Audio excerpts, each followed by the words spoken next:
Hello foodies, and welcome to Starter Quest, a podcast where we look at classic video games through the eyes of an appetizer.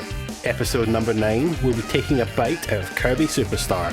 I am your host, the culinary artiste Alexandra Crow, or Alexandra Crow. Ah, sacre bleu. Merde.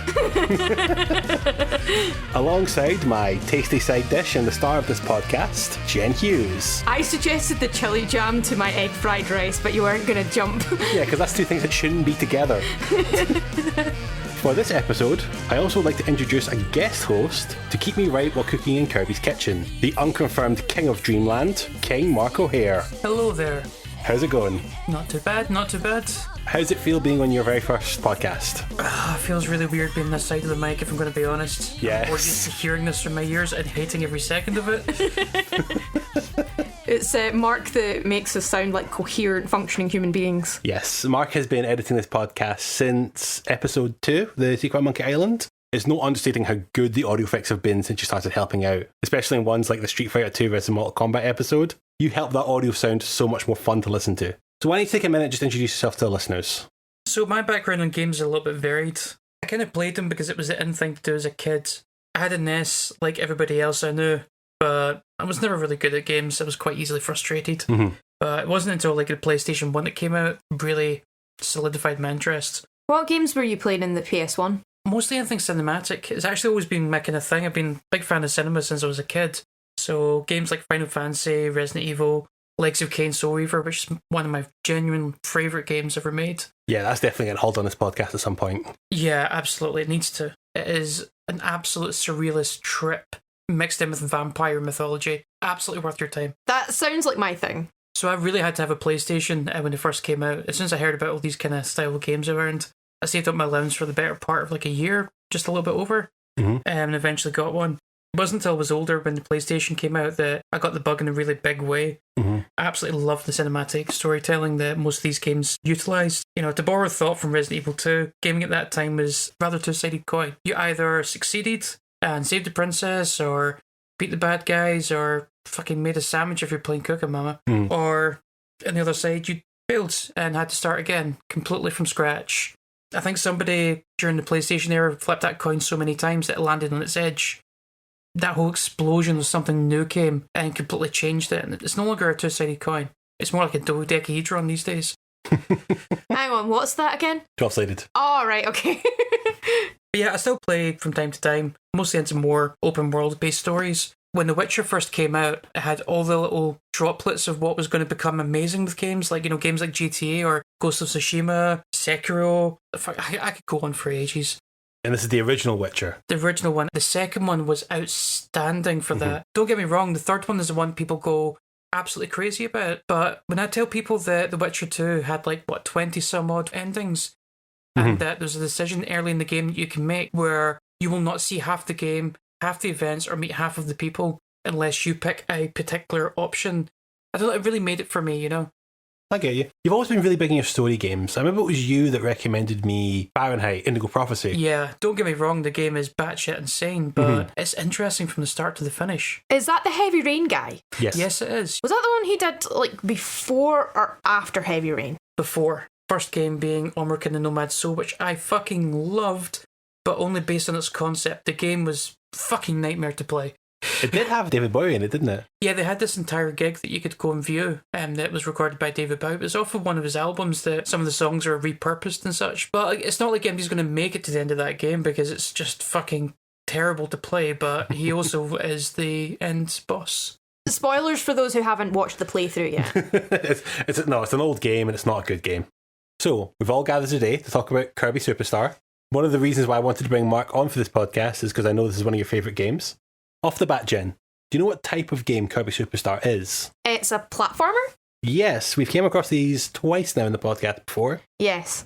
Just for any listeners who haven't listened to our Sonic and Mario episodes, what is a platformer? To grossly oversimplify, it's an obstacle course with cute characters. Your aim is to get from the start of a level to the end, but you've got enemies that will try to kill you, drops off ledges that will try to kill you, and or controls that will try to kill you. You have had a bit of a problem with them so far in the podcast. Yeah, I mean, I didn't have a great time with the controls on Super Mario Bros. I had even less of a good time with the controls on Sonic 2. Hopefully, we're going to turn that around with this episode. In fact, Mark was the one that recommended this game to me as one that will hopefully give you a better experience of platforming. Yeah, why is that? It's incredibly simple, and I don't mean that in the kind of way that it is not challenging, but it's very, very straightforward. The game's very methodical. It's also insanely cutesy, and I know you too well. Okay then, let me ask you then, Jen, what do you know about Kirby? Most of what I know about Kirby is from my time playing Smash Bros. Yeah, that's a good place to start. Yeah. My social life was playing Smash Bros. Brawl as a teenager. Mm-hmm. And my friend Kay always went as Kirby. Because, like, he's cute and pink and all that sort of thing. What did Kirby do in the game? Do you remember? He could float up, which is always an advantage in Smash Bros. Because you always fall off of ledges. Mm-hmm. And he does this thing where, like, he inhales the enemy and spits them out and takes their powers. Let's not think about that. Yeah, you think he's spitting them out? I hope he's spitting them out. The opposite is worse. I wouldn't want to think if it's anything else. It's definitely no. Kirby always swallows. No! I do not want to think of that cute little guy that way. Also, there's Nintendo Direct in February. One of the few times Sean Fay Wolf did a gaming stream, he did a reaction to this Nintendo Direct. So I got to see the moment where Kirby became a car. Yes. And other household objects and other things, I don't remember what. But the thing that stuck in everyone's minds, including mine, was the Kirby car. Mm-hmm. Where he just swallows the car and starts driving with it. Yeah, we shouldn't expect anything less. Nintendo always innovate and push boundaries, and this is how they're doing it, apparently. Yes. I mean, we say that, but they've reused the same characters for a long time. Yes, but they use them in different kinks. I mean styles. I mean, having said that, it's a recipe for success. I come to think of it, there are some Kirby games where he's definitely playing into the inflation kink. Oh my god, no! Kirby is the inflation kink. Is Kirby the only character then you can remember from Smash Bros? Are there any other Kirby characters in the game? There's King Didida, no doubt short for King Diana. Meta Knight? Yes, that's one. He was always my go-to in Smash Bros. Brawl. I chose him in rose gold armour because pink. He's always been quite an odd addition into the Kirby universe. Yeah? Yeah, because like you got Kirby, who's this big colourful character. You've got King DDD, who's this big colourful character. And you have this guy in this giant kind of serious armour with a sword. Like, what game is he from? Apparently Kirby. For a few years, I thought that Meta Knight was Kirby's like alter ego, like Zelda has an alter ego, like Sheen or something like that. Sheik, that's it. Jamie Oliver. Wait, what? Jamie Oliver, defiler of egg fried rice and crusader against chicken nuggets. That's in your version of Kirby, but no, he's not in this game. One of those mukbang girls that eats a whole king lobster. Right, stop. What is with the horny energy of this episode? That's your fault. I mean, I don't know why it's your fault, but I blame you personally. Yeah, I think that's all the characters you can name off the top of your head immediately. Do you know who makes this game? Sega? Try again. I'm taking the piss as Nintendo. Right. Do you know who in Nintendo? Jim?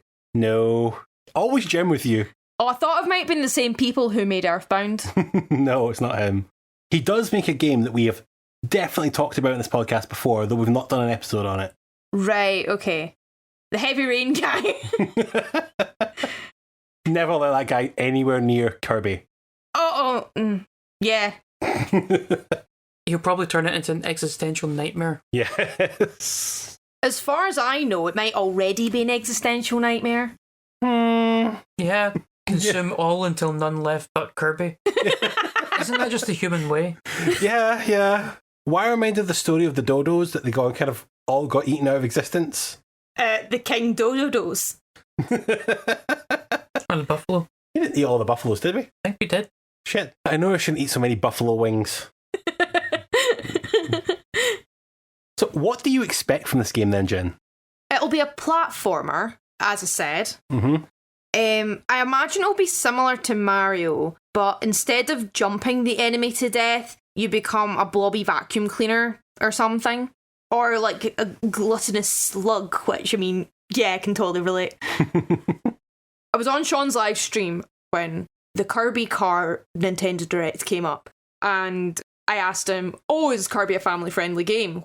And he said, yeah, it is. It's very straightforward. So, yes, I'm looking forward to it being the Dark Souls of Nintendo platformers. So this is the part where I normally tell my history of Kirby Superstar, but if I'm being honest, I only played this game for the first time, like last month. Mm-hmm. And I was at Mark's recommendation for doing this episode. So I'm going to instead invite Mark to explain your history with the game and why you recommended it. Yeah, I've had such a long history with this game, or at least Kirby games in general. Mm-hmm. I remember back when I was a kid in primary school or elementary school for American friends. And we had those, at the end of every term, you'd always get that one day where you could just bring in games and pretty much do whatever the fuck you wanted. The teachers disappeared through to the teacher's lounge and got drunk. Yep, I remember that. Yeah, we pretty much had rule of the school at that point. I think we were supposed to stay in their own classes, but since the teachers were away throwing shapes into the teacher's disco, no one was really there to stop us. So I ended up going through to another classroom to see what folks were getting up to. And I remember there was this kid, and I honestly can't remember his name, but he was playing a Game Boy. I remember asking him what he was playing, and he said Kirby Dream Land 2. I said I'd never heard of it, and asked him what it was like. Almost immediately this kid put his Game Boy in my hands and proceeded to gush about how cool the game was. He showed me the copy abilities, and I was hooked immediately. At this time, platforms were pretty cookie cutter, and if you played pretty much one, you had an idea of what all the others had in store. But this game was different. Not only did it let you eat your enemies, which given how cutesy Kirby looks, and the fact that he wanders around the world just flat out consuming people, animals, and inanimate objects en masse, like some sort of Lovecraftian nightmare. The kind of coolest thing to, like in a young me. It's only just dawned on me now that I am going to be, like, killing and eating everything in my path. Yep. Sliving! Yeah, so fast forward to when I was living in Boston, and as a lonely Scot in a brave new world who nobody could understand, I kind of fell into games a little bit too hard to try and compensate. I stumbled across emulation, which was pretty much in its infancy. I downloaded an emulator and got pretty much to work with grabbing every single game that I've either heard of or people recommended to me through forums. Mm-hmm. And I noticed a little game that I'd never seen in a new form, Kirby Superstar Deluxe. This game is way better than the Game Boy game that I played before. An ability to humiliate your foes by wearing taxidermied version of them on your head. But he's still cutesy as all hell, and he gains some new moves. Mm-hmm. I had no idea how many times I completed that game, genuinely. It was just fun, So as I started to make friends over there, one of them not only liked that game as well, but actually had a real honest-to-God life copy. For his Super Nintendo. Yeah, for his Super Nintendo, yeah. I remember being at his house surrounded by his friends for the first time and playing past the pad with all the mini-games. We even sat one day and finished the game playing past the pad and talking up a storm. That game helped me make a lot of friends. So again, fast forward, and at this point I think we should have a fucking DVD menu to this story. You're fine. Yep. I have a daughter, and she grows up and starts getting into gaming. So we get her Nintendo DS as the thing to do. Yep. With her mum, she started playing Mario 64 because that was one of her mum's favourite games. And she came up to me one day and asked me what my favourite game was. Told her about Kirby, told her all about how you can just eat people and be generally just demonic, Lovecraftian, and cute Cthulhu. Cute Cthulhu, fucking iconic. About that time, Nintendo re-released Kirby as Kirby Superstar Ultra for the DS. So I went out of my way to get a copy of it because she needs to play this game. I fucking loved it. Thought she would love it as well. I got it for her, and within the weekend she'd already finished a few of the stories. It was all she could talk about. It was actually kind of adorable, actually. That must have made you so happy, though, seeing how much she loved something that you've loved for so long. Oh, absolutely. But she eventually got stuck the last level. Now, I've been told that I'm not allowed to give any specific details away about stuff, but one thing that I've had greenlit is the fact that the last level plays a little bit differently than the rest of the game. Right. So instead of going around finding an unsuspected enemy, jumping on them, eating it, devouring it, and then getting you under a taxidermy hat, you need to find their souls instead and bind them to your will. which kind of makes Kirby a deed into cute Thulu. What? Hang on. No, you're taking the piss. You're not, because this is not a spoiler, you're taking the piss. It's not a spoiler or anything like that. Like, I'm being as cryptic as possible without giving too much away. Right. I'm sure for those who are listening who've played the game will be laughing their arses off right now. Yes, they'll know what's coming. The more you guys talk about it, the more I'm realising that I shall be a hellish evil force that will devour its enemies and wear its skin. And you know what? Yeah, I'm looking forward to it. Yes. All those years avoided leather coats, and sadly, it's now coming back to bite you. Viva la vor. I mean, Kirby. Don't Google that. Google it. No, seriously, my mum listens to this podcast. I don't want to have to explain it to her. Do it now. Oh, she has faith in our generation. VORE. Shh. No.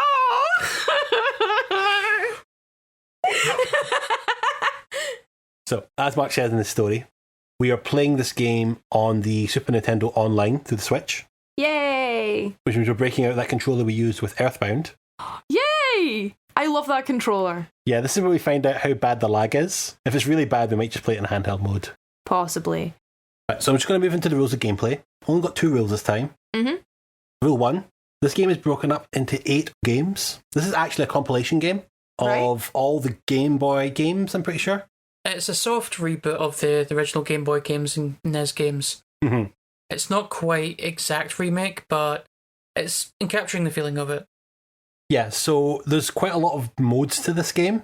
Some you need to finish to unlock other modes, and some you don't really need to finish for anything. You'll be expected to finish the ones to unlock the whole game, but the other ones, as long as you try it and have something to talk about it in the second half, that's fine. Right. Rule 2. This game does allow for 2 players, just as Mark said in the story. So we're going to do like we did with Sonic 2, and I'll tag in to help if there's any difficult fights you have in the game. Okay. At this point, we're going to be saying goodbye to Mark, as he won't be back for the second half. It has been a pleasure getting you on this side of the microphone. Oh, thanks for having me. I'm just going to apologise in advance for the shit I have to put you through editing this episode. Don't worry, I'm kind of, a third responsible now. Look at me, I'm a self-hating editor. As for Jen, you've got your cookbook. Yep. And you've got your SNES controller. Yep. Are you ready to take this culinary tour through Kirby Superstar? Yay! All right. Mark, do you want to do the honours? Let's get started.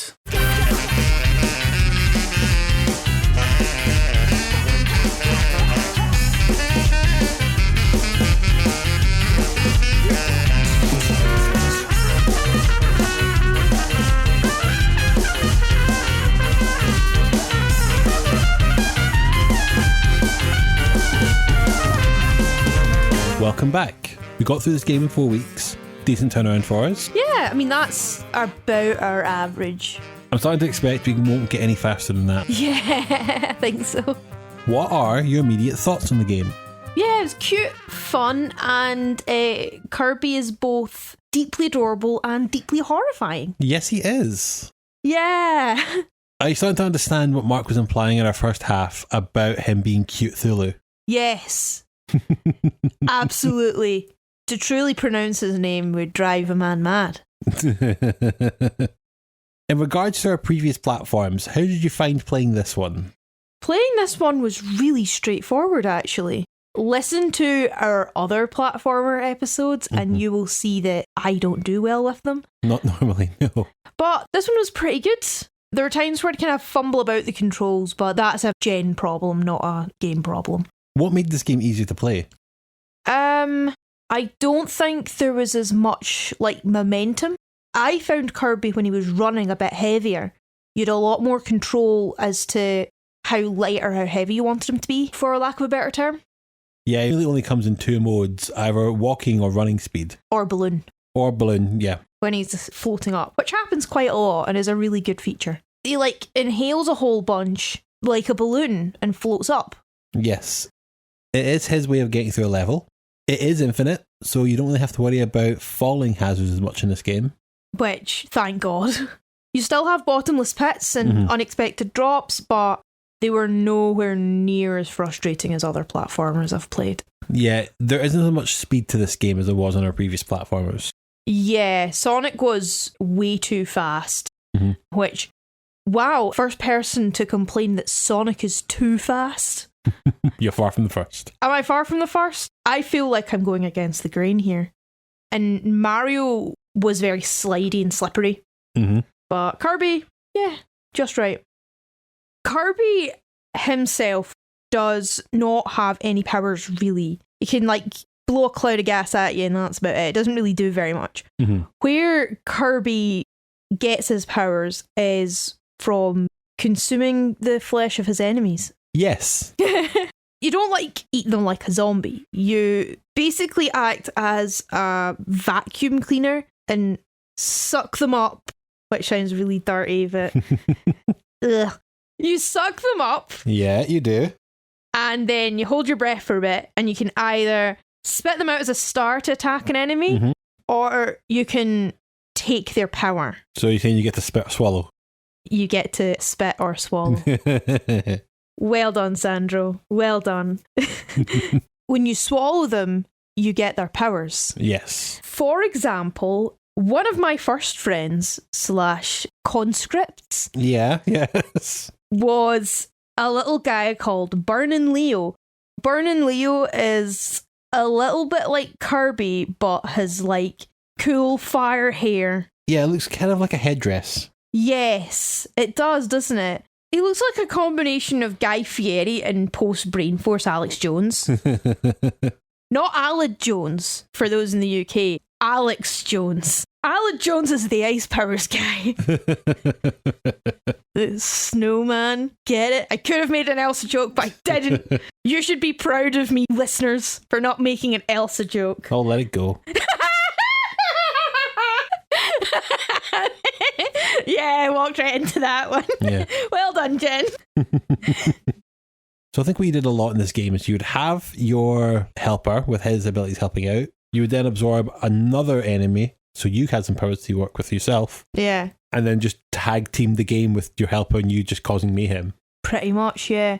Otherwise, Kirby would live a pretty lonely existence. This is the first game that's actually had the companion mode. Normally he can just do the copying of his enemies, but it is just the... In this game, he learns how to strong-arm the people around him into joining his cause. Yeah, he just kind of recreates them in his own image. Yeah, I guess. Nah. Right, he splits them from himself, and they have all their powers and look like them. I mean, that's fucking cloning right there. Yeah, I mean, he does. I mean, he creates the clones of himself in the end of level screens of Spring Breeze. He just casually spawns 2 clones of himself and dances with them at the end of a level, and that's how you know you've succeeded. He's very keen on not dancing with himself. Uh-oh. I mean, not my favourite Billy Idol song. One other thing to add about the companions, they will often go ahead and pre-attack enemies for you. So if you've made a friend and then you want to get the powers of someone else that's just a bit ahead of you, if your companion ends up killing them, you've lost your chance to get that power. Yeah, they just kind of like go, I'll take care of this. And you're actually like, no, I need to get close enough to inhale him. You can't, like, command them and go, halt, soldier. They just go on ahead and Kirby's just like, okay, cool, fab. It's also really good if you've got low health. So then you can just hang fire, let them protect you while you're waiting to get another bit of food. For a lot of this game, it is just that loop of platforming, jumping, floating around, avoiding obstacles, finding enemies, inhaling them, swallowing them, making a friend, swallowing more enemies, and then killing everything. And eating lots and lots of food. You get your health back in this game by eating food. Yes. There's usually food scattered around the levels, and yeah, make sure you eat up when you can. What kind of food? Oh, everything. Ice creams, sandwiches. Milkshakes, I'm pretty sure. Yeah, milkshakes is another one. The tomatoes with an M on them gets you full health back, which is really cool. So always keep your eye out for those. If you're quick enough, what you can do with the food once you get it is if you give your companion a little kiss, it can... If you or your companion get food, if you then touch each other, Kirby does have this motion like he is going in for a kiss, but it's like you only see his back, so you never actually see the lips meet. Yeah. So, I mean, he could be, like giving his friend a little kiss, but he could also be feeding his companion mouth to mouth. Yeah, that's all I can think of him as well. Just this idea of him chewing this food and spitting it into their mouth like a mother bird, you know? Yeah, I mean, it's fitting considering the ending of Dyna Blade, but we won't spoil it for now. Yeah, we'll get back to that. Okay, before we talk more about the main game, I'm just going to go through the history of this game a little bit. Kirby Superstar was released on March 21st, 1996. One of the last major releases for the Super Nintendo. Oh, cool. Before they jumped to Nintendo 64 later the same year. Mm-hmm. Fun note, this game is exactly 1 day older than Resident Evil. Exactly 1 day older? Yeah, Resident Evil came out on March 22nd. Could you imagine seeing both those games next to each other on the new releases shelf in Japan? Yeah. I mean, they're both horror and eating people, but in different ways. This game was made by HAL Laboratory Inc. Not to be confused with HAL 9000 Inc. that didn't let Dave through the pod bay doors. No, not that HAL. This is a studio that's returning to the podcast. Oh? After helping out Appy Inc. in our Earthbound episode. Oh, right, cool. Yeah, that time we talked about Satoru Iwata, who's the president of the company. Mm-hmm. This time, however, it's a different Superstar developer at the reins of the creation of Kirby. One named Masahiro Sakurai. It does ring a bell. It should ring a bell. This is the man who created the Smash Brothers series. Ah, yes, the man who enabled me to have a social life. Yes. Nice. We have talked about his work in a lot of episodes so far, but this is actually the one time we get to talk about Smash Brothers, and it's legit to the subject. Yay! He was 19 at the time of Kirby's creation. Whoa, really? It was just them making a series for the Game Boy that wasn't one of their major releases. It was kind of more of a side project, but they gave it to this teenager to design, and it became his ticket into game development. That literally sounds like something from an anime.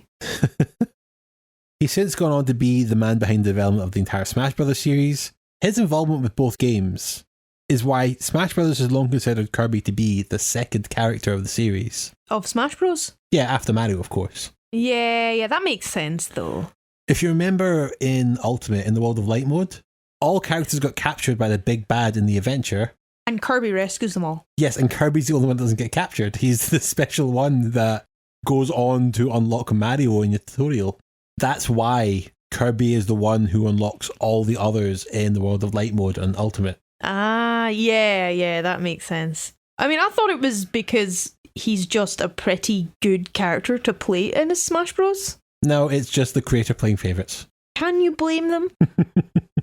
He is cute. When they originally designed him, actually, the idea was just to create a ball with a face as a placeholder where they made the mechanics. Right. They ended up falling in love with the dumb design. They just gave it arms and feet and then called that Kirby. Oh, that explains that then. Yeah, it's like with the Monkey Island episode. It's just a great placeholder that just stuck. Mm. When HAL Laboratories pitched the character which would become Kirby initially, he had some other name, I think it was Popopo.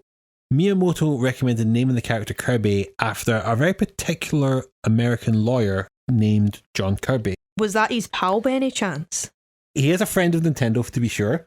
John Kirby was the man who helped defend Nintendo in a lawsuit filed by Universal Studios over trademark violations with Donkey Kong. Right. Universal claimed Donkey Kong uses the character setting and plot of King Kong for its design. Yeah, I can understand why that lawsuit would get a bit gnarly.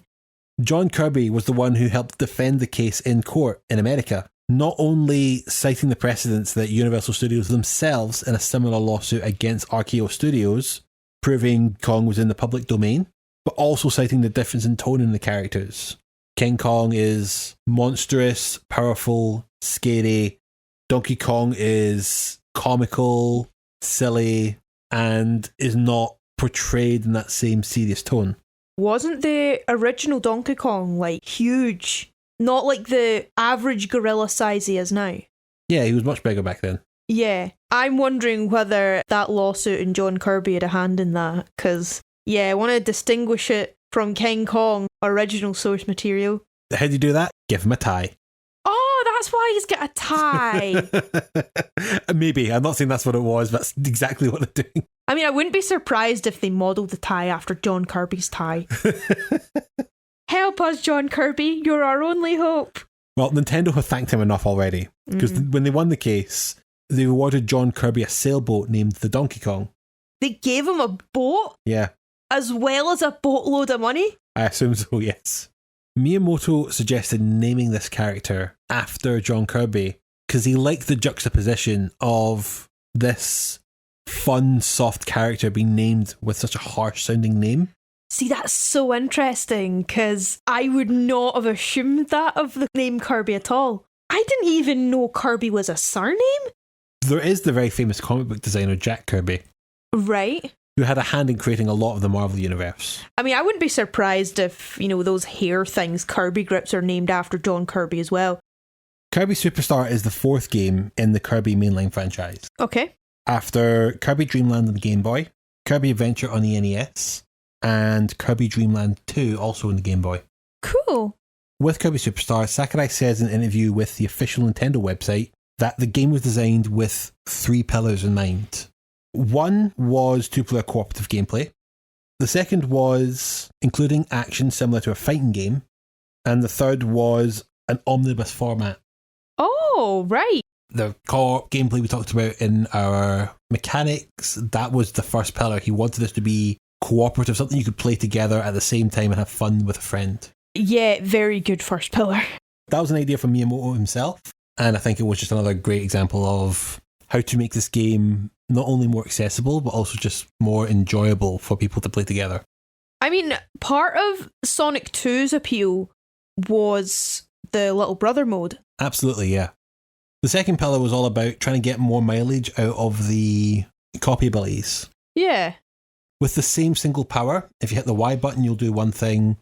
If you hit the Y button while you're running, you'll do another thing. Up in the Y will do another thing. Down in Y will do another thing. A lot of this is what you'll find in Smash Brothers. Yeah, I was just thinking that actually. The one button with different directions will do different moves each. Does make things quite a bit easier than the combinations that we got in Mortal Kombat and Street Fighter 2. Yeah, and what's also fun is that all the powers work slightly differently. There's some powers where holding down Y will do something, and there's other powers where if you mash Y a lot, you'll do different moves. Mm-hmm. So it's all about trying them all and seeing which one's like the best one for you. My favourite one was the bomb one, but we'll get into that later.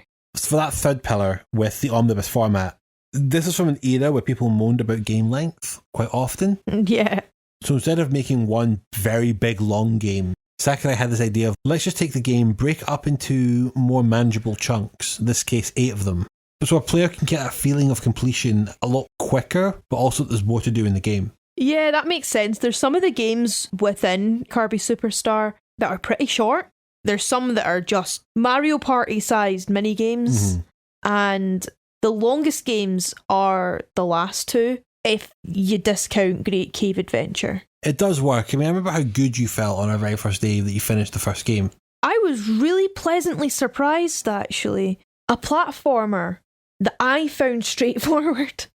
When it comes to music in this game, there's really one name we have to talk about. Jun Ishikawa, lead composer for HAL Laboratory, and has worked on nearly all of the Kirby games to create music for it. Loves to make light, breezy stuff that just mellows into the background and keeps the energy pumped. I don't know about these songs, though. We were listening to the soundtrack yesterday, and there's one we were listening to called Candy Mountain, which I can only describe as this strange mix of being fun, cheery, exhausting, and slightly worrying. I like this one. How dare you say something that offends me so much that I totally agree with? I don't know, I hear that song, I can only describe it as the audio version of watching a clown on cocaine perform at a children's party.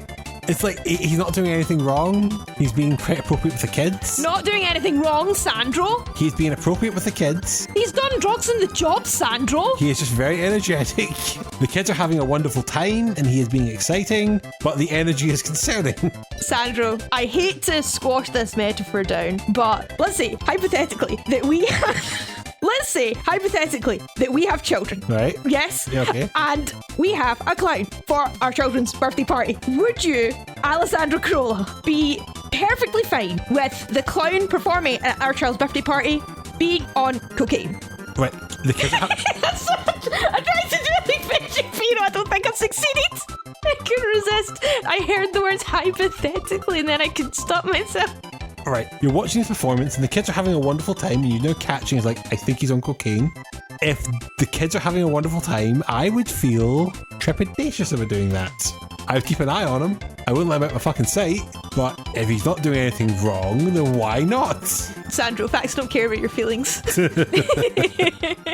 I do love the music. I don't know if it's in a way that I can like sit and, mustache twirling, like analyse the tracks, but they're just so fun. Bright and glittery and colourful. Apart from that one salsa thing that plays at the menu, which can seriously suck a dick, the same 8 bars over and over and over again. Most of them are really fun apart from that. Yeah, that only one you don't like is because you spend like 10 minutes writing your notes after finishing a game to just that music. Of all the songs you listen to, it's probably the one you listen to the most. Probably. So you're listening to this now. Imagine that, but for like a week straight, and you'll get an idea of how I feel about this song. You know you can mute the TV, right? I did actually have to ask you to mute the TV at one point, to be fair on me. Let's talk about the games, and we'll talk about them all one at a time, just to get an idea as to what each one offers and how they all differ from each other. So awesome, and we'll split it up between the games. To describe each game, I'm going to do a bit of a combination of using their in-game description and what they have written about them in the instruction manuals. Right. The first game we'll be talking about is Spring Breeze. Help! All the food from Dreamland has been stolen. Hurry, Kirby, or everyone will starve. That was horrifying. Essentially, right, if I didn't win that game, everyone on Kirby's home world will starve. Yes. Here is the story from the instruction manual where it says, that awful King DDD is at it again. He has stolen all the food in Dreamland. The inhabitants don't like being hungry and have asked Kirby for help. The new adventure begins. Yeah, so he is just trying to liberate food for the people. Truly a Robin Hood story for the modern age. Yes. Well, not the modern age, it was like the 90s, but close enough. I don't get how the instruction manual implies that Kirby didn't give a fuck until people asked him. Yeah, considering that, food is Kirby's source of power. Apparently he only wants to do 2 things, eat and sleep. Yeah, so relatable. We also get an intro if you leave the splash screen of each individual game up long enough. There's trouble in Dreamland. King Dedede and his soldiers have stolen all the food in the land. Here comes our hero Kirby riding in on a spring breeze. Let the adventure begin. Hey, the Spring Breeze. Yes, that's the name of the title. Wow. In case you can't tell, we're kind of dragging out this intro a little bit. We have not much to talk about this game. It's a Spring Breeze. It's a remake of kind of a abridged version of the original Kirby's Dream Land game for the Game Boy. Oh, really? Yeah, they've reimagined it with better graphics, but also cut the levels down a bit to make it a bit faster to play through. Right, okay. So that's why it felt like a bit too short. With the start of each game, you get a tutorial. Yes, if it's introducing a new mechanic, it will give you a small tutorial. Yeah, they call it the beginner's show because it's on a stage. You basically act out what the action is that the game wants you to learn. Considering my experience with these games, I've always cried out for a tutorial. I'm finally getting one. Yeah, this is our first tutorial we've had in the game since Pokemon. Basically, yeah. Everything else but Pokemon has just dropped you off and been, go on, learn yourself. Yeah, I mean, Super Mario Bros. Just like throws you straight to the Mushroom Kingdom and go, right, okay, save us all. Good luck. So I found a Spring Breeze to play through. Yeah, pretty straightforward. At this point, I was still getting my thumbs around the controls. Mm-hmm. And honestly, I was a bit worried that I'd do that game journalist that couldn't beat the tutorial of Cuphead. But at the time, I had a really sore throat and I could barely think. But thankfully, managed to complete the game despite that. You did complete it the first time, bar one boss that gave you trouble. I think it was the Cloud boss. Yeah, the third boss was Thundercloud. Yes. And it was like the monster in that episode of Doctor Who where Matt Smith is first there. Oh yeah, does look like that, yeah. He just goes on about how brilliant he is and then they run away. Yeah, it's like, I am the man who beat the Daleks, who drove off the Cybermen, and I am the man who fucked the dragons, fuck-a-lizing and fuck-a-loo. Yeah. That's a story for another time. We're not doing a Doctor Who episode, so no, it isn't. I think you also get to grips with some of the basic helpers that you'll find through a lot of the adventures. You've got Burning Leo, who we talked about earlier. Sir Kibble, who gives you the cutter ability, where you throw these blades like a bit of a boomerang. Yeah. Rocky, which will turn you into a heavy object when you use it. And Waddle-Doo, that gives you the beam power. Waddle-Doo, did all the fighting I didn't do. Dee-dee-dee-dee. Waddle-Doo was really defeated Wispy Woods. Whoa, whoa, whoa, Waddle-Doo. Dee-dee-dee-doo-be-dee-doo-be-doo. Yes, that's the first boss of this area, is the Wispy Woods, where you fight one of that big tree with a face. Yeah, it's the tree face thing. It's also a stage in Smash Bros. Is where I think of it more as a note from Smash Brothers, where you see it on the background. Yes, the background. Yeah. The fourth boss was King Dedede, and his castle was also a wrestling ring. Yes. I don't know why that was. That's an interior design choice. It's so we can run Monday Night Raw. Kirby, you're fired! It was me, Kirby! It was me all along, Kirby! So we're having a handicap match of you and your helper versus King Dedede. I mean, we say handicap match because we were both bombers. Yes, so it is also a Japanese death match where we're throwing bombs at each other. CZ dub, CZ dub. I shouldn't have reminded you about the wrestling ring, You should not. You set me off now. But yeah, that fight was very, very short and anticlimactic. Like you carpet bomb the fucker back to the Stone Age. I carpet bombed him and yeeted him out the castle roof. So that was a lot of fun. I felt very accomplished of this very easy platformer with a very easy final boss. And that was just our day one, folks. Day one. So we also tried one of the mini games on our first day as well. Gourmet Race.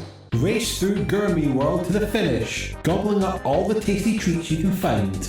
Ah, yeah, so average day in Genisandro land. The story in the instruction manual does bother me slightly. Let me just give you this a second. A large fruit orchard is filled with food. Now, I'll remind you, this is filled with ice creams, milkshakes, cakes, cookies.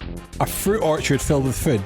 There's nothing wrong with that. But I mean, didn't you know that ice creams and milkshakes and cakes grow on trees? Have you not heard of the milkshake tree, Sandro? Oh yeah, next to spaghetti trees. Yeah! Oh, yeah. See, now you're getting it.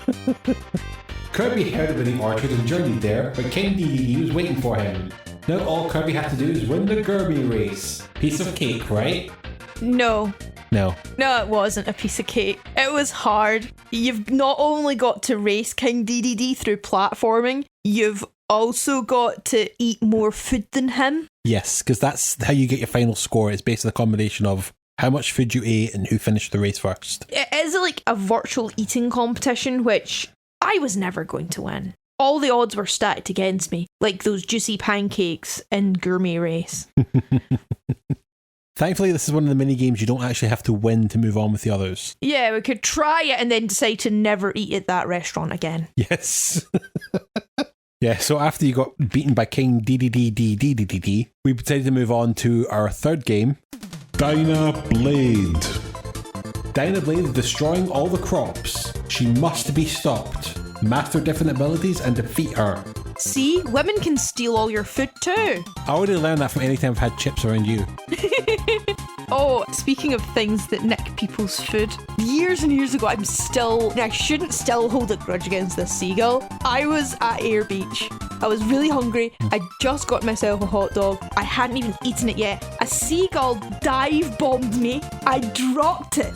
And all the chips that came with it, and just watched as a horde of seagulls descended upon what was once my lunch. I was raging, especially considering it was absolutely extortionate. But yeah, I have already suffered of a bird who steals people's food. So I can only relate to Kirby in this circumstance.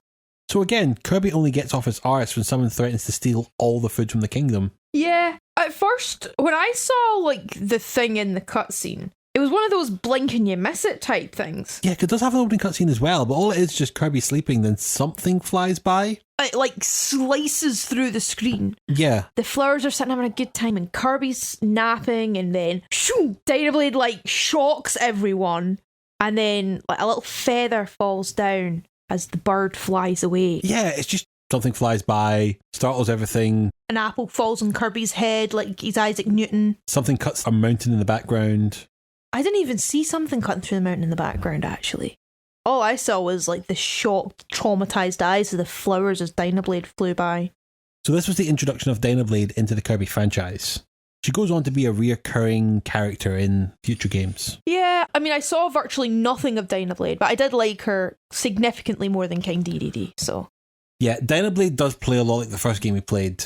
We have 5 levels that we're playing through, all visible from an overworld map, which is this game's gimmick. Kirby's walk animation on this map, though, does have this big dick swagger energy to it, like he's walking with 2 swollen testicles. Yeah, it does! It actually really does. One of the first really, truly remarkable moments that I found in the game was the cook ability. You don't get it very often because the cook is a mini-boss. So I ended up inhaling the cook, stealing his power, and then Sandro, you said, do it, press the button. And basically, a cauldron appears from the ether. The enemies that are nearby are all drawn into it. Kirby stirs the pot, and the people are replaced by food items. Yes. I mean, it was great to have my low health restored, but I have just cooked and ate people without flinching. It wasn't until then that it truly dawned on me how weird and fucked up that is. Kirby could literally eat Jamie Oliver for breakfast. Like, if he was nearby, he's toast. That was genius. I didn't even mean that. At the end of each level, there's a kind of mini game where a bunch of other pink Kirbys shoot you out of a cannon. I don't know where these other pink Kirbys have come from. I'm assuming they're just other kinds of Kirby, but you proposed the theory that they are just clones of Kirby, a bit like the ones that do the dance at the end of every level. I think Kirby reproduces asexually and just splits into more Kirbys. His offspring shoots you out of a cannon. You're hurled headlong into a series of enemies, mowing them down until you hit enough of them and you get like a 1-up. You get an extra life. It also didn't hit me until then that Kirby befriends people for his own ends. And when that friend has sacrificed himself for you, oops, always next time, I suppose, you are that monster. You enabled him. For your comrade, though, there is no next time. Look at how many people have died in your name. Yeah, that's me. I am that person. And through that entire playthrough, I hadn't even thought to commemorate the fallen because it doesn't matter. That's not the point of the game. Horrifying. I don't think Kirby's as bad as Mario, who would kick Yoshi down a bottomless pit just to get a second jump. Yes, he does do that really regularly. Yes. So he's not that bad. Yeah, it's not that bad. Usually your allies should take so much damage and end up exploding. That's not much better. At least you're not killing them. You're not causing them to die. Well, that's a debate for another time. So if the final boss you fight Dyna Blade herself? Yes, final area of the game, you get given a choice of which abilities you'd like to fight the boss with. Yeah, because you get that sometimes throughout the games where before the boss starts, you get to choose what ability from a certain selection. Yeah, there's like little trophies that when you touch one, you just get the ability straight away. Yeah. If you die and you come back, you get the choice to pick your new ability for this fight again. The fight with Dyna Blade was really hard. I struggled with it, and I was starting to get doing that thing that I sometimes do where I get into my own head and get frustrated, and because I'm frustrated I make a lot of mistakes. So I needed your help with it, Sandro, to tell me what to do. Yeah, I was kind of like, stand here and get the attack, because I think one of the worst parts is that he never touches the floor. You have to attack her in the air, which you knew how to do. It was just getting the distance right to get those kills. After the fight, you walk a little bit off screen and find Dyna Blade's baby chicks. Real ethical question posed there. I was shocked. What have I done? I killed these babies' mother.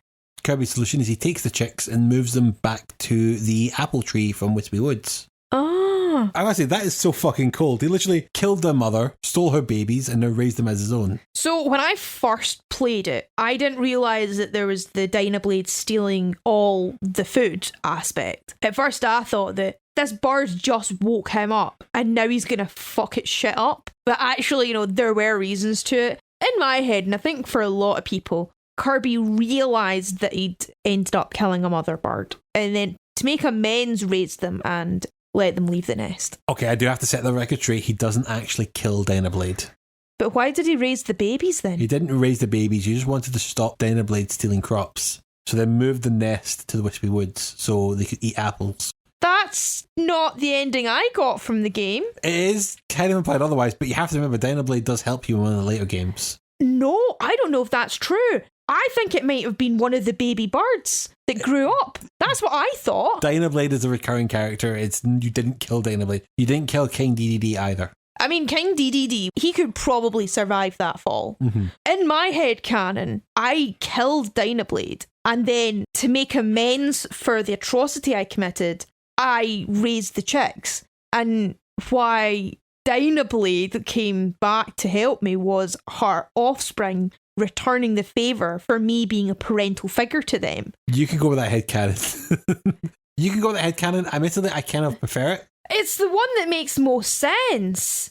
I would say, remember, you are playing a kid's game. They're not going to kill a mother and steal the babies. Kirby didn't steal the babies. He had no choice but to raise them as his own. You can't leave a bunch of baby birds to, die. Kirby can. I mean, there is the argument, if you're going to be really cynical, that, Kirby would decide, oh boy, fry-up time. Oh, Jesus. Iron up those fried eggs. They had already hatched, to be fair. I'd forgotten about that. I forgot they'd already hatched. But no, he did the right thing. And so he's a lot more likeable because of that. And also, it's a kid's game. He wouldn't exactly kill the baby birds, really, would he? He wouldn't kill the mother either. Right, we're arguing in circles about this. Okay, yeah. Nothing you say is going to convince me otherwise. I know what I saw. There's only one way you can settle this, and that's breaking the fucking planet. Oh, nice segue. This takes us into our fourth game, Megaton Punch. It's literally just a Mario Party type game where you've got to karate chop 2 concrete blocks so hard you break your home planet in half. Yeah, it's a fun little game. You have to fill up a power gauge, at the end of the Dyna Blade levels. Yeah.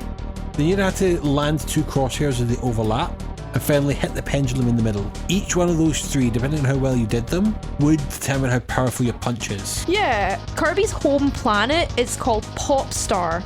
It's shaped like a star, but with 2 Saturn rings around it. Mm-hmm.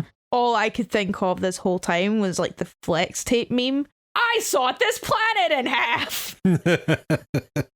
You actually did quite well at this minigame. Yeah, I was really proud of myself. I didn't split the whole planet clean in half. Not quite at that level, but I was close. You did quite well to this. You were kicking the computer's arse at this. Yeah, it was great. Okay, we'll move on to the next game in our collection, Game 5. The Great Cave Offensive. Get through the deadly cave while collecting hidden treasures. It sure was offensive. The first cutscene of the game is Kirby's just waddling around, doing his own thing, and then falls into a bottomless pit, into a series of caves.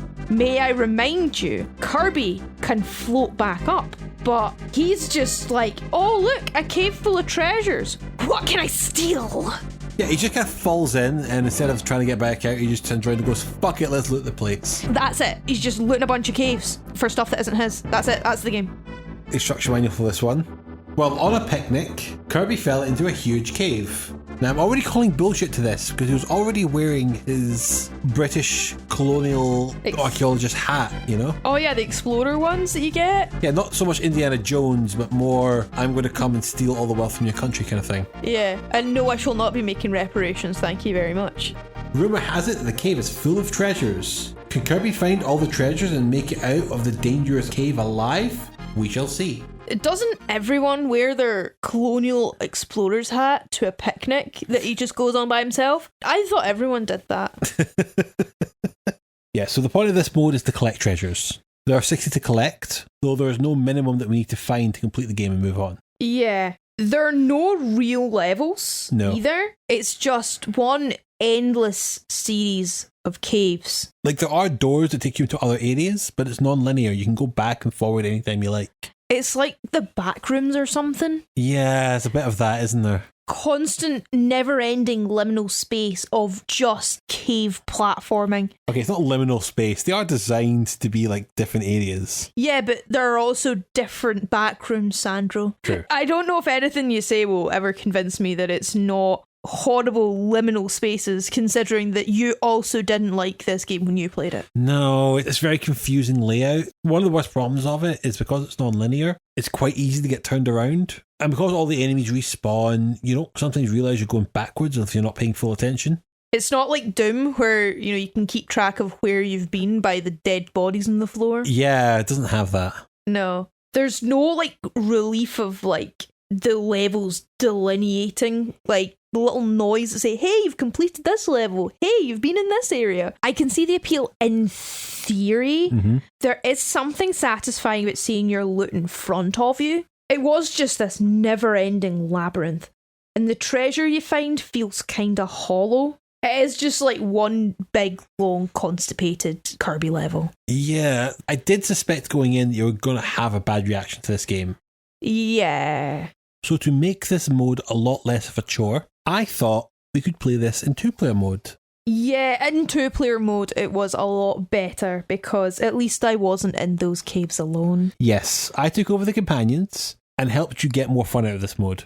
Playing 1-player mode on the Great Cave Offensive was dismal, so 2-player mode was a lot better. We could both look around the level and find treasures together. Both fight enemies together. Yeah, it does make the game a lot more fun. If you're into your scavenger hunting and puzzles, you'll probably get a bit of a kick out of this game, but it is not the easiest, to say the least.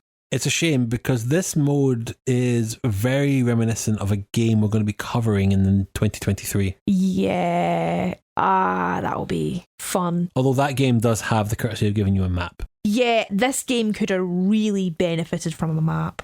I feel I need to mention what I had looted from these caves. Yep, go for it. Just to feel some sense of accomplishment. I got 17 of the 60 treasures that I got, which I will list here. Gold medal. The Indiana Jones BDSM whip. Okay. Lucky cat. Screwball. That's from another video game. Ichigo candy. Ichigo is the name of a place in old Japan. Ah, right. Not to be mistaken with Ichigo, which is the Japanese word for strawberry. Ah, that Ichigo candy must be absolutely fusty if it's from an old pre-signature. Yeah. Gad. Star Stone. Beast's Fang. Bandana. Springtime. Like the season of spring. Yep. Dime. Unicorn's horn. Autumn time. Like the season autumn. Yeah. Rice bowl, which I thought at first was, it's got rice in it. Oh, like something like Kitchen Nightmares or something. But no, the rice is not there, but it's probably not been washed properly. How long's that been there? You're gonna kill somebody! Dud. What was the dud again? I think it was like a bullet or something. I think it was like a bomb that didn't go off. Yeah, that was it. Pegasus wing. An effigy of Tom Nook called Raccoon Doll. Don't think that's Tom Nook. He hasn't been invented by this point. I know, but he looks like Tom Nook. I can't unshake it. And last but not least, Triforce. Yes, that one's definitely from another video game. Definitely from another video game. Yeah, there's a lot of Nintendo references in here if you've got a very careful eye. Yeah, or no social life. Yes. I'm kidding. I can't judge. My social life was Nintendo for a period of time. I'm not throwing stones. There is something satisfying about seeing your loot in front of you, but the game is just far too long. It's probably not the longest, it just feels that way because of its non-linear nature. Because it's like one of the back rooms, yes. It's like formatted like a platformer, but divided up like an RPG. I felt it would have benefited from some fast travel, but a map would have been better. But then I realised that, that would defeat the vibe of exploring through unknown caves, and a map would probably do the same. out of everything we've covered in the podcast, this is the game I liked least in this collection. And probably the game that I dislike the most out of everything we've covered so far. Well, even more than Sonic? Even more than Sonic. Wow. Yeah. We do get one final boss at the end of this area, which is a big giant guy with stone hands. I completely forgot there were bosses, actually, until I read my notes. And you brought up the stone guy. Obviously not very happy that you've made off with 17 of his 60 stuff. Imagine how pissed he'd be if you took all 60. Oh yeah, he'd be really pissed. So he tries to stop you by using his stone hands. You break his hands. That teaches him a lesson. Yeah, don't fuck with the people who rob your house. Just call the police. In other parts of the world, when you get caught thieving, the thieves get their hands cut off. Yeah. Right. After that slog of a game, we thought we'd move on to the last mini game we have available to us. Our Game 6. Samurai Kirby. Push any button immediately when you see the exclamation point. You are samurai and you've got to react. It's like a quick draw challenge where you've got to slash first. Yes. It'll be you and an enemy with this kind of samurai motif, both of you. And the minute you see an exclamation point, you have to press the button. Any button will do. Yeah. The one who presses the button first wins. Yeah, it's my favourite minigame. Yes. We did have to move this over to play in handheld mode rather than use the SNES controller just to defeat lag. Yeah. The minuscule lag was something that was affecting this game. So we did play this in handheld mode without the SNES controller, just to give you a bit faster reactions. Which did help. It did progress me through the game a bit faster. After this though, no more mini-games. We have 2 full games left to cover. First off, we have Revenge of the Meta Knight. defeat Meta Knight and his giant warship halberd. Okay, this was the game where I finally got Kirby. Yes, this is the one I think it finally kind of clicked in for you. Yeah. This game's gimmick is that all the levels have a timer. Yes, I really like that. So we're kind of going back to the Mario and Sonic levels where there is a time constraint on all the levels. It's not a harsh time limit. You rarely worried the clock in these levels. Yeah. But it was something to add a new layer of pressure to the game. It did make everything a lot more chaotic and frantic. Yeah, you definitely felt like you had to do things quicker. Yeah. My platforming must have improved because I really relish the challenge. 7 games in, it finally kicked in for you. Sure, it's got a similar chaotic and gameplay and powers as the other main games. But the difference here is that there's actually a story outside of this bird is fucking up our crops, plunder the labyrinth of treasures you've fallen into, and overthrow the penguin dictator who's stealing your food. I was curious to know what Meta Knight was getting revenge for. As far as I can see, it's just revenge for the arse kicking he got in Kirby's Adventure. Meta Knight and his crew are flying the giant airship called Halberd. So Meta Knight's plan is to take over Dreamland and end everyone's laziness. Yeah, it's like if Sporticus was the bad guy. Yes. The opening cutscene, though, is a special one. Yes, I love it. It cuts between 2 scenes at a time. One where Meta Knight and his crew are setting up to launch the Halberd, and one where Kirby is riding a warp star towards them. Now, the warp stars we've not really talked about much. Literally just set on one and just warps you from one part of the level to the next. Kirby is just riding this warp star towards the Halberd, and it keeps cutting to kind of the same shot of Kirby riding it, and he's just getting slightly closer each time. Totally reminds me of that scene from Monty Python and the Holy Grail of Lancelot running up towards the castle. Yeah, it does. So you just have this cutscene. Reactor 1, output normal. Hang on, wouldn't it be more appropriate if I read it, considering, Meta Knight's my character in Smash Bros? Yeah, if you want. Reactor 1, output normal. Adjust the balancer to 0003. Let's raise the anchor. Check anti-gravity plant. 1, 2, 3. Okay. Release the sails. Solar level 288. The time has come. The time to show our power. Dreamland's lazy lifestyle will end. I will rule. Yeah, so that is our intro. Couldn't take it seriously after that, because then the game starts, and it is exactly like that scene when Lancelot arrives. You just start slashing and causing mayhem all around the fucking level. Yeah, pretty much. All through this game, little text boxes will keep coming up of all the crew being worried about how closer Kirby's getting. With this game, something clicked. Maybe it's my boy Meta Knight. He actually does seem like a genuinely intimidating villain. He's not like some fat penguin buffoon. He's like dark and angsty and like he will fuck up your shit. Why is it every time I look at Meta Knight I think of Sonic the Hedgehog and his rival Shadow? As in Meta Knight is Shadow the Hedgehog? Yeah, kind of a wee bit. I don't know if Shadow the Hedgehog's that intimidating. It's just the idea being of like, we have all these cute characters and here's the clearly edgy one. I guess Shadow was the villain, wasn't he? He's kind of the anti-hero.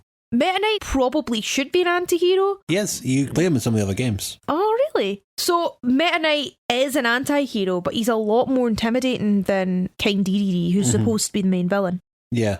I think it's the armour that does it. Maybe it's enjoying bombing the fuck out of my enemies with my friend and riding him like a motorcycle, screaming, "Eat my dust" at my enemies. That's one power we did have in this game was the wheelie ability. Oh, it was great. Yeah, it was so much fun. If you're Kirby and you have the ability, you turn into a wheel and you can just roll through levels. If your ally has the ability, though, you can ride your ally. Yeah, which sounds a lot more dirty than it actually is. Yes, you just basically ride them like a motorised unicycle. Yeah. During the second half of this game, though, the platforming got really tricky, so I did need your help for that. There was a bit where you did have to do like an auto-scroller level. Oh, yeah, that was really hard. You kept getting caught by the metal lobster boss. Oh, yes, Heavy Lobster. That's the one, thank you. See, I knew those mukbang girls would come back again. Just before the fight with Meta Knight, you deactivated co-op mode so I could go in and fight myself. I recommend you took my power card, the bomb power. Yeah. Because that's the one thing we didn't talk about. You actually can turn your allies back into powers if you want to use their power again. But no, then I ended up just taking the sword option. Yeah, you can't start the fight until you pick up the sword. Yeah. So instead, we finished this game with a one-on-one duel between you and Meta Knight with swords. Oh, it was really tense. There was like quite a bit of button mashing involved, but it felt like a genuine action-packed sword fight. Which you did beat first time. I did, yeah. So you managed to slice through his mask. That destroys the ship. And then you have to make your daring escape. Meta Knight was trying to attack me throughout my escape, but I managed to evade him. The main issue with this part was it was like Sonic platforming, where you had to dash and attack. Yeah, because you're riding the wheelie again. Yeah. And you have to hit all the ramps. But there's some things you have to jump out of the way. And if you miss the jump, it can kind of knock you back a little bit. I found that really frustrating. Yeah, this did take you a few tries to get through. The timing's really slim as well, and already not the best at fast platforming. So I hadn't improved that much, but somewhat made progress. Once I managed to get off the ship, there's a final cutscene where Kirby and his sentient motorbike stands atop a cliff as Meta Knight's ship crashes into the sea. I swear to God they are playing House of the Rising Sun. I'll put the tune under us right now so the audience can decide. I'm pretty sure like most people will agree with me on this one. As like the credits roll, Kirby rolls on the motorbike with this angsty look in his face. But that's another mode down, and it's time to take on the final game. Milky Way Wishes. You must stop the sun and the moon from fighting, which is all you're getting from that opening screen. I mean, I think that's really all you need, to be honest. Oh shit, the world's gonna end because the sun and moon are fighting. In real life, the sun would win hands down, but you know, this is Kirby Land. Both have equally fighting chances. So this one has an open cutscene as well. I hate this because like the year question mark, which is really easy to read but not really hard to say. So one day in the year, the sun and the moon fought day and night. So we then see one of your friends, who is this little cheery looking fellow in a jester hat, riding a ball, and the prompt comes up for the name Marks. Hey, can you make peace between the sun and moon? You need to ask the giant comet Nova for help. But first, there's something we must do. To ask Nova, we must gather power from all the stars around us. It will be difficult, Kirby, but you can do it. We're counting on you. Good luck. And that'll be the pretext to our final game. This opening cutscene is kinda magical. How so?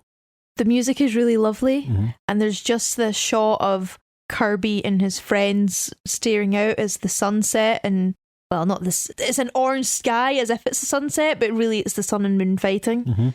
And I thought that like Kirby was a cold-blooded killer feared by all, but seeing him with actual friends was like, It made me like him a bit more. You assume he's with his friends. He could just be out having his dinner. Oh, God.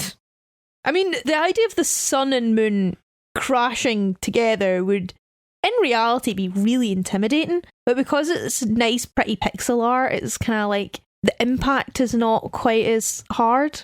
That cutscene made me understand the kind of childlike magic from Kirby and why a kid would be drawn to it. I get you. It definitely has a lot of cartoonish charm to it. Yeah, but don't tell the alt-right that Kirby's friends with Marks. They'd be inconsolable.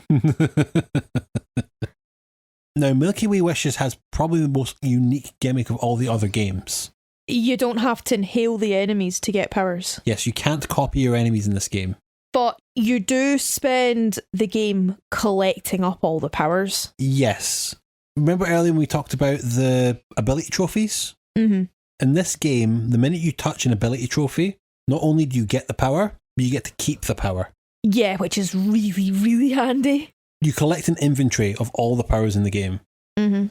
It's really cool, actually. You can switch over to the ice powers whenever you like, or go into the yo-yos, or the bomb power. Which I stayed with for most of the game once I found it. Yeah, once you had the bomb power, there's little else you needed. Yeah, exactly. It is a little bit overpowered. One thing you did enjoy, though, was having your ally be the hammer guy. Yeah, the hammer guy is a bit like the Hammer Bros in Mario. Very big, stacked guy wielding a hammer. And what was his name? Bonkers. Some people think I'm bonkers, but I just think I'm free. You're really waiting for that. Yeah, it was. I mean, he's just living his life. There's nothing crazy about him. Yes. But in fact, he's running about with a fucking mallet and whacking people. Considering the current state of the world, why not? It's quite fun, though, to play through this game, isn't it? Yeah, I really enjoyed it.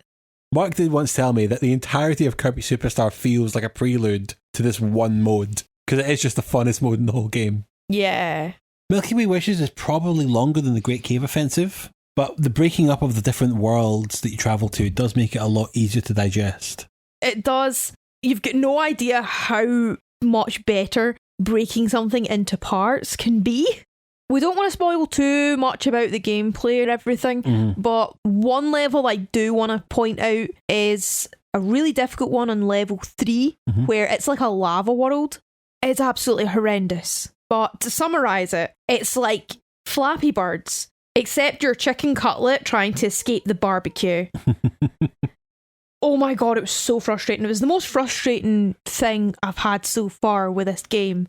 Very close to throwing the controller at the TV, Wings of Redemption style. Admittedly, there wasn't any like it in the Great Cave Offensive, but all you did there was just not go down that route anymore. Yeah, basically. Not having to worry about eating enemies did make it easier to do some things, like keep a companion. Yes. The minute any of your companions die, be like, Jen, just make a new one. Go make a new friend. Yeah. Your friends were eminently more replaceable in this game. Each level ends with Kirby collecting a star, and there's 7 worlds to this game. Once you save all 7 worlds, you get a cutscene of Kirby summoning Nova. Ready, I will grant you one wish. While Kirby's about to speak, Mark comes flying in from off screen and shoulder bashes Kirby away. Well, I want to control Popstar. Okay. 3, 2, 1. Blast off. Wow, it worked! The Sun and Moon are fighting. Go find Nova. All my plans worked. Popstar is mine. Now I can do anything. I must be going now. Yes, so it turns out that the entire thing was a ploy by Marx. The right were right. It's those cultural Marxists at it again. I had this moment where I was like finally in front of Nova and it's like, oh, all my hard work will be complete, it'll be fab. Got all the 7 stars together. Then Marx is all like, I want rule over Popstar. And I was like, oh, fuck off, Marx. Wait, Marx? What are you doing here? Yes, totally out of the Dragon Ball playbook, with someone just jumping in and shouting their wish. Yeah, pretty much. At least he asked for something better than a pair of women's underwear. Yes, that did happen. What? At this point, I forgot their home planet was called Popstar. Yes. So I'm like, hang on, why does he want to rule a Popstar? Then I realised, oh, that's the planet. Marx wants to take over the world? Who'd have thought? See, you don't understand. He doesn't want to rule the planet. He wants to become Simon Cowell. Oh, yeah, of course. Simon Cowell's label folded recently, did it not? I didn't know that at all. Yeah, look it up. I might be wrong, though. Oh, well, let's have a whip round for him. Yeah. And the X Factor was cancelled in 2020. One of the only bright spots of 2020, to be honest. Popstar, it's a better name for a Martian colony than Elon Musk could come up with. I was so angry that little shit get his wish. And here I am, floating injured in space. What do I do now? But then the planets all come to help me and take me back to Popstar to defeat Marx once and for all. Yeah, but he does like a little dance first. He does just makes the hand movements of the YMCA and then all the stars start surrounding him again. So now you have to chase after Marx and right the wrong that's been committed. Suddenly, the game turns into a fucking shoot 'em up out of nowhere to destroy Nova. Yeah, you have to go inside Nova and destroy it from the inside. Okay, new game genre. What can you tell me about shoot 'em ups? A shoot 'em up is a video game where you fly around shooting little aliens called M-ups. Yeah, I'll do for now. Yeah, it just comes out of fucking nowhere, this shoot 'em up level. Yeah, it did throw me a little bit, not gonna lie. Especially considering, because it's an auto-scroller, you can't go back at all, really. So, basically, if you fall too far behind, it'll kill you.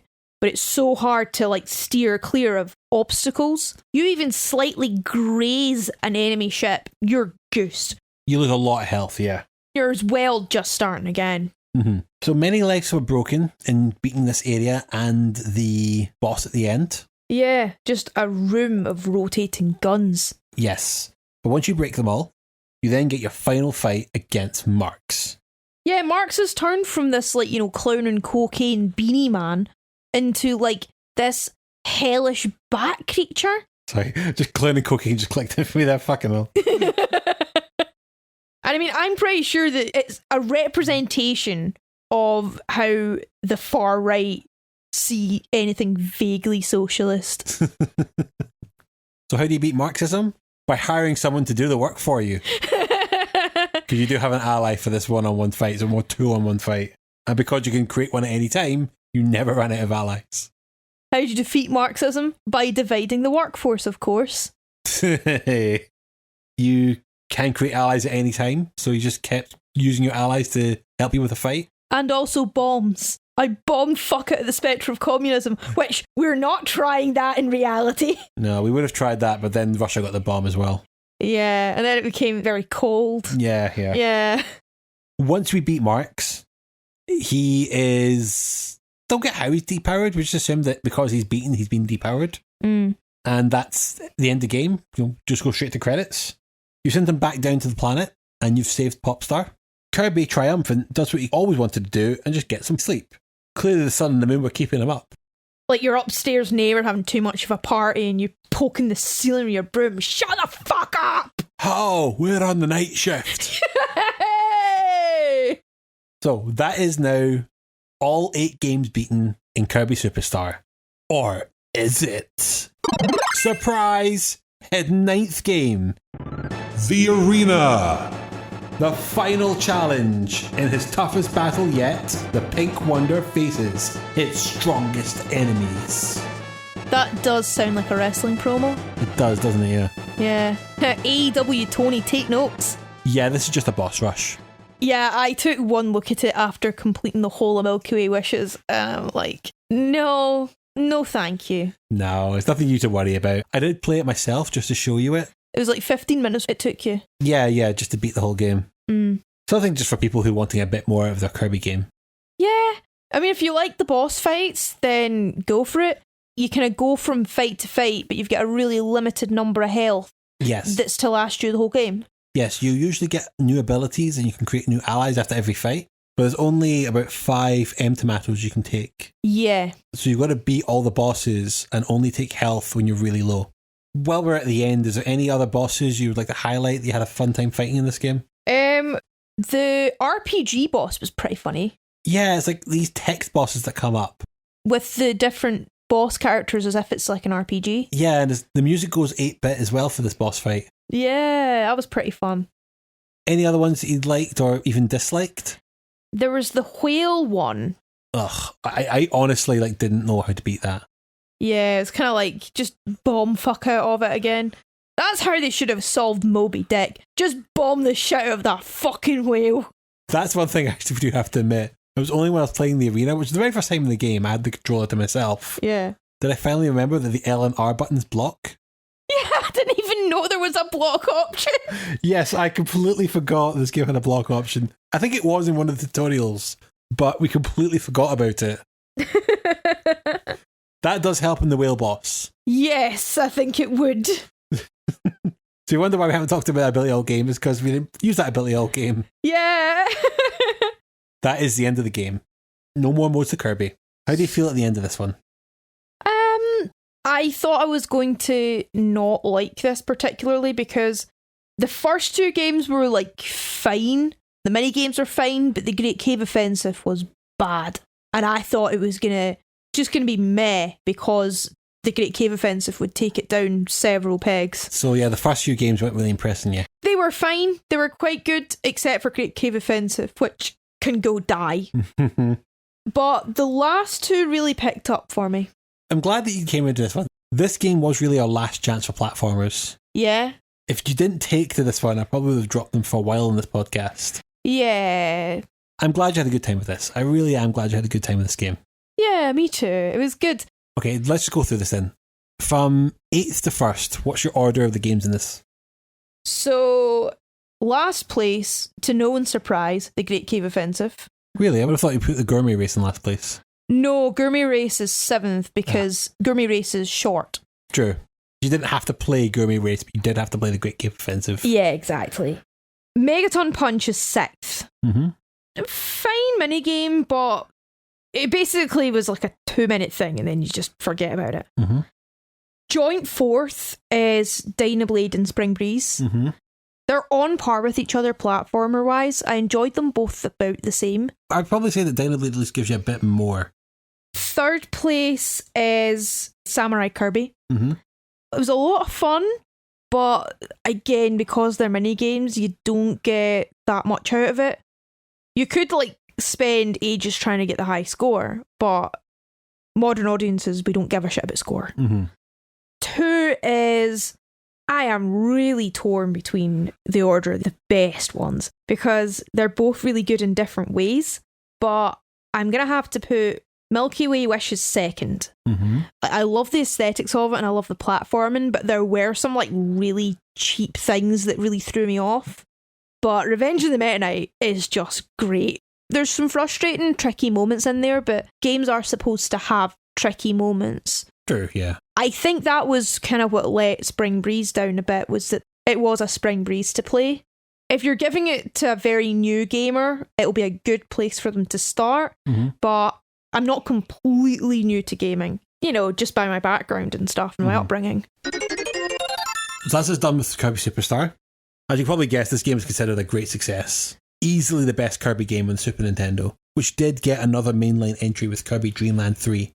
At a time when people were moving away from Nintendo and buying a PlayStation to get games like Resident Evil, it's really good to see Nintendo putting out such quality like this to keep the audience happy. Mm-hmm. A remake of Kirby Superstar for the DS was made in 2008. Ah, nice. It's called Kirby Superstar Ultra. Beefed up the graphics, better sound design, and added 4 new modes, including one where you can play as Meta Knight. Oh, that's really cool. And had some other gameplay tweaks from there. One of the things we had a problem with in this game was that if Kirby has an ability and you wanted to give it up, you couldn't do it without losing your ally. Yeah. This game adds a way you can eject powers. Oh, that's really cool. In 2021, a big band cover of a song from this game was released by the 8-Bit Big Band, naming it Meta Knight's Revenge. In 2022, this song won the Grammy for Best Arrangement, Instrumental or A Cappella. Nice! Yes, so this game has a Grammy to its name, technically. That's really cool. I never knew that until I was doing my research. It's not the first video game to win a Grammy. That goes back to Civilization, I think. Oh, it's just a really comfortable song, isn't it? Yeah, oh my god. I don't know much about the Grammys, so I'm not going to in any way try and pretend like I know about here. I think you're not happy that Yummy got nominated in 2020. Yeah, over Blinding Lights by The Weeknd, which was the biggest song of the year. The Grammys get something right for a change. So, Before we move through to the list of submissions, I just want to throw it over to yourself. What do you take away from your time with Kirby Superstar? See, usually I come out of a video game and I usually get like something analytical to say about it. You know, coming out with a profound speech about the meaning of life in Earthbound or environmentalism in Sonic the Hedgehog, but Kirby, it's hard to do much analytical thinking, and there's stuff there. Don't get me wrong, I'm not going to turn around and say that there's nothing to analyse, but Kirby has just pushed straight through the critical analysis big brain gen into like the mushy part of the brain that likes cute puppies and stuff. And rationally, I know that Kirby as a force of nature is horrifying and terrifying, but like, he's so cute. I think it's just part of the cognito hazard at this point. The what? Cognito hazard. What's that? It's a term used a lot in the SCP Foundation when it comes to something that can put out like dangerous ideas or hazardous to the mind, can do like mind control type stuff. Mm-hmm. Hazards that can mess with your mind, basically. And Kirby is one of them. Yeah, Kirby is very, very much a cognito hazard. I know that like MatPat did a whole video about Kirby being like super sinister and everything like that. And you come out of the game thinking, or at least I did, yes, it is actually, but look at how cute he is, and look at his chubby little cheeks as he eats that food. Sure, he just summoned a crowd of innocent people and Jamie Oliver to a boiling pot and consumed their life energy. But look at those kawaii eyes. How am I supposed to say no? Like, the force is too strong.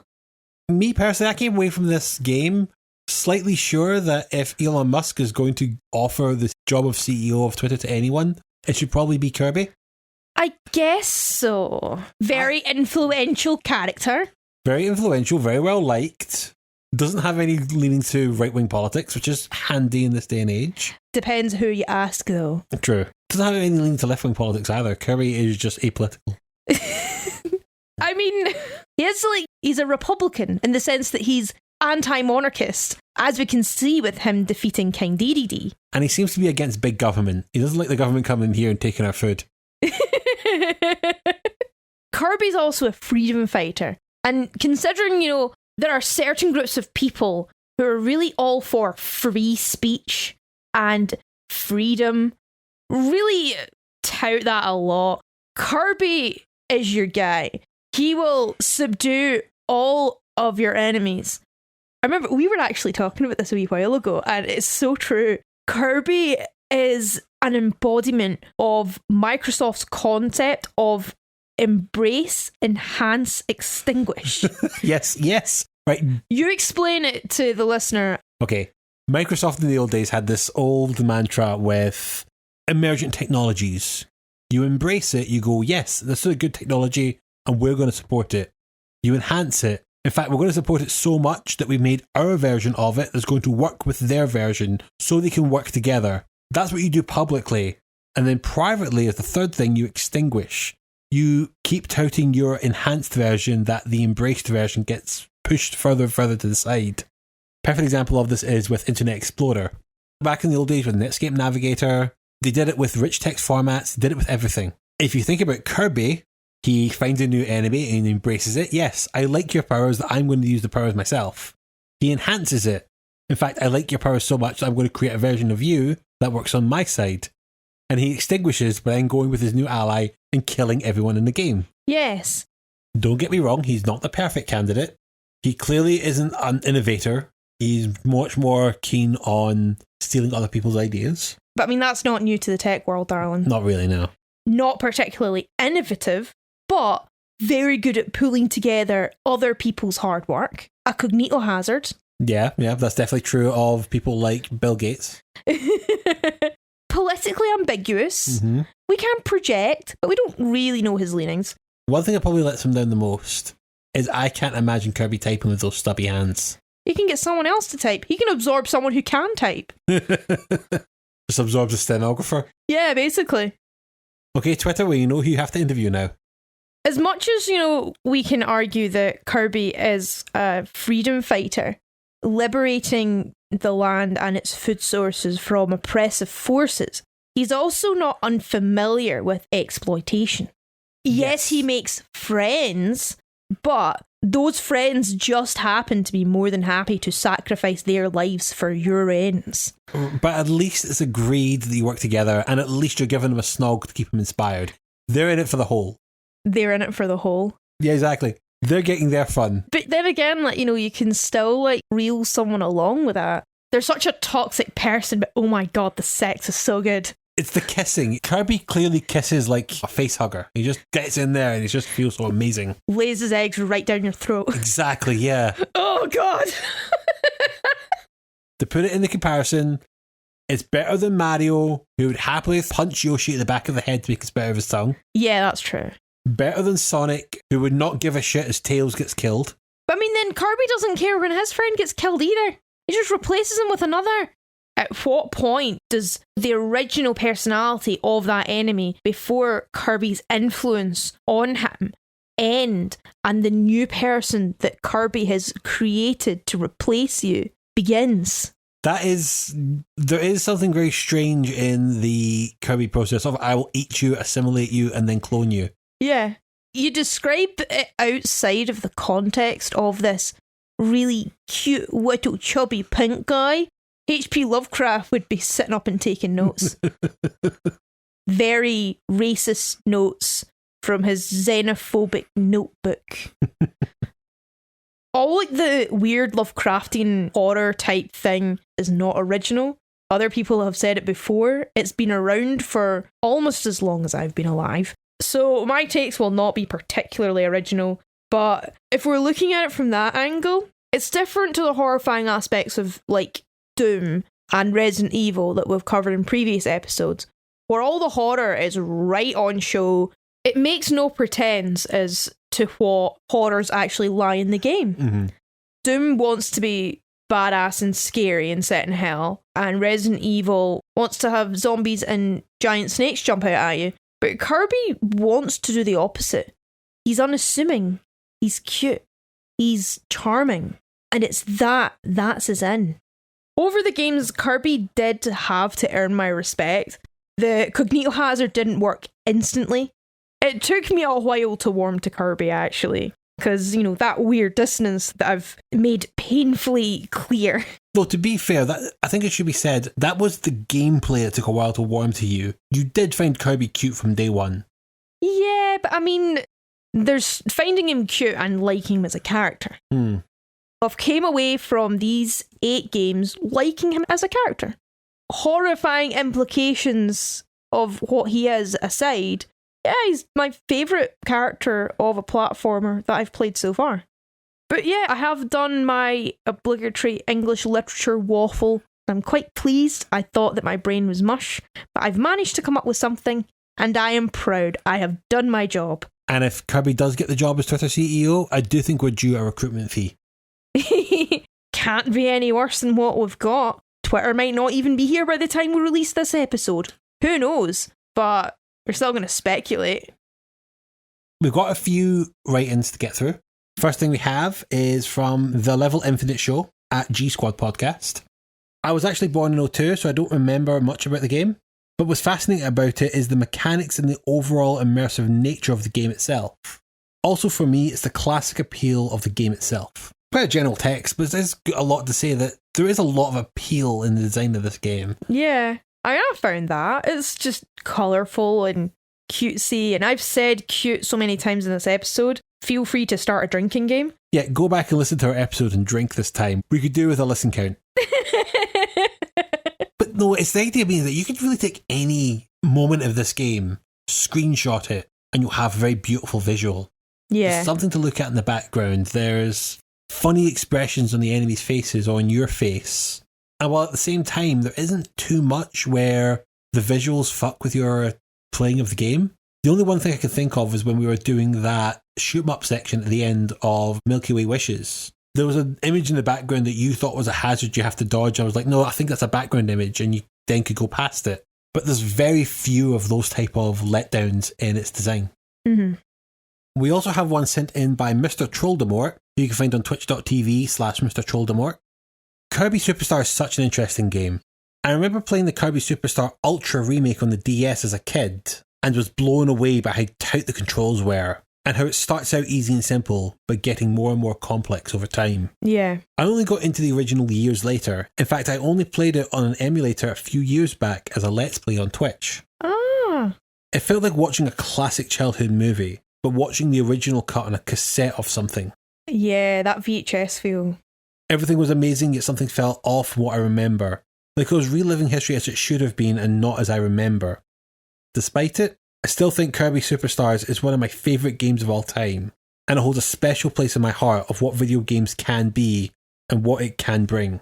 Oh, that's nice. It's so strange to hear a story like that, and even compare that to Mark's in the first half. There's just some people who have this massive emotional connection to Kirby. Even from the way he's explained it here, it's not like he said it's perfect because they've got this particular mechanic or this particular aspect. It's just the entire package is just so inviting and fun. Yeah, it is. Even Mr. Trollderbot here is just giving it how it feels like a childhood classic, that warmth and nostalgia to it. I totally get that. Just the magic of it clicked for me with Milky Way Wishes. Me too. I didn't play this game as a kid. I only played it at Mark's recommendation after we did the Sonic episode. I was really worried about finding another platformer to do. Yeah. Playing this, I'm like, yeah, I would have loved this as a kid. I would have loved this as a teenager. Yeah, Mark was right. Yeah. Let's just move into our conclusion of this game, and I'll ask Wii Gen about the 3 gens. That's not good. I have slightly changed the questions here a little bit, just for the sake of getting a better grasp of your opinion. For last gen, did the game live up to your expectations? Do you feel it holds up as a classic? Yeah.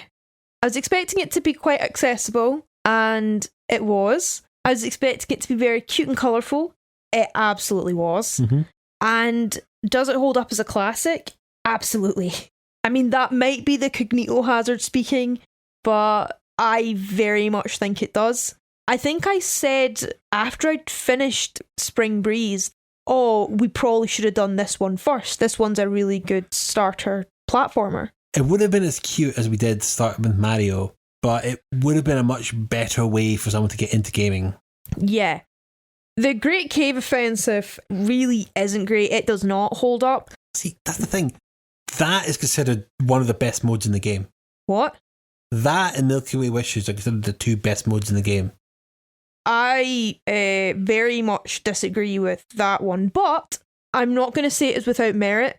They did experiment, they tried something new, and it clearly paid off for some people, but for me, it just didn't. If you like your puzzles and scavenger hunts, and you've gotten through a whole bunch of other platformers, you'll probably get a bit of a kick out of it, but play it in co-op mode, don't play it on your own. I guess it's much more fun if you aren't playing it under a time constraint of, shit, I've got 4 more games to cover, I need to get this episode out as soon as. That's true, but also even then, it wasn't for me. Okay.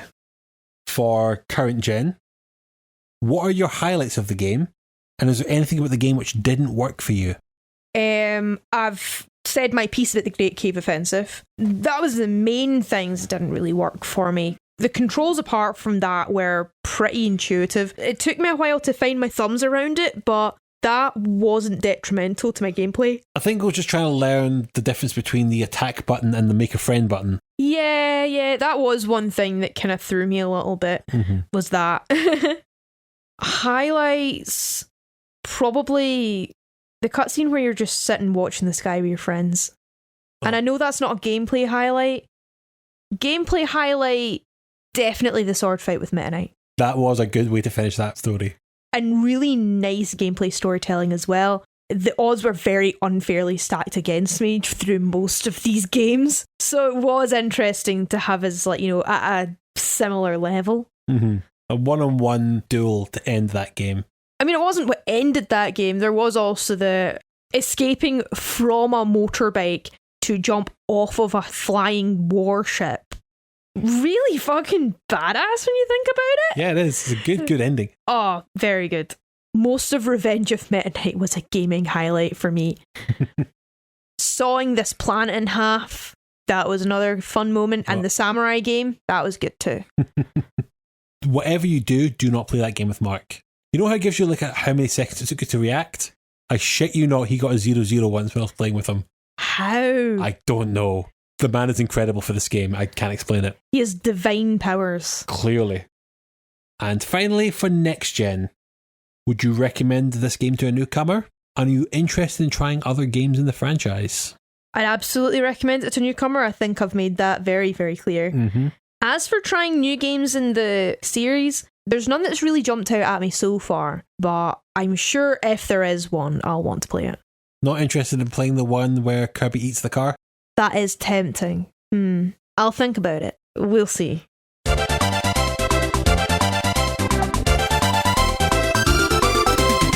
Okay, I think that rounds us out, not unlike the character of Kirby, and it means we can move on to our next episode. This is going to be our 10th episode, so I thought we'd mark the occasion by playing one of gaming's greatest franchises. Mm-hmm. And take another bite out of the JRPG system that's done you well so far. So to that end, we're going back to the PlayStation 1 to play the legendary cinematic experience that is Final Fantasy VII. Oh, I'm looking forward to this. I've heard lots of good things about this game. As always, we're happy to hear your opinions on Final Fantasy VII and the Final Fantasy series as a whole, because we are condensing a lot of games into one to look at the Final Fantasy series here. I do want to hear more people's opinions on what you think of the entire franchise. Please send us your emails at starterquest@gmail.com, or you can send your tweets to @starterquest, and we'll happily read a few out on that episode. And with that, I do want to say thank you very much for listening. This has been our first full year of the podcast. Watching this podcast grow over the past year has been wonderful. Yeah, it's been lovely. Now, to see this year off, me and Jen are going to make a bonus episode. It's going to be us discussing our first year and a half of the podcast, as we didn't really do anything for 2021, reviewing our episodes, and showing some stuff that we cut from the final edits that we think you'll enjoy. Yeah, it's a nice little yearly retrospective. Yes. So please join us for that when we drop it in January.